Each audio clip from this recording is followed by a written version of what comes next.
So eto na pala, no? Halos isang ano lang pala eh. Isang isang traffic light lang ang layo.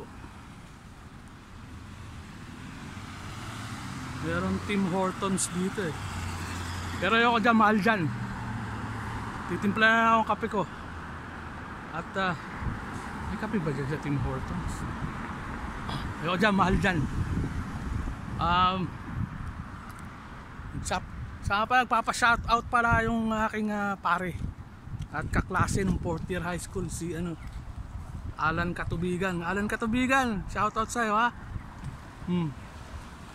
Yan ha, sinoutout na kita ha. So ito yung Family Foods. Ito yata yung maliit na supermarket eh. Pasukin natin.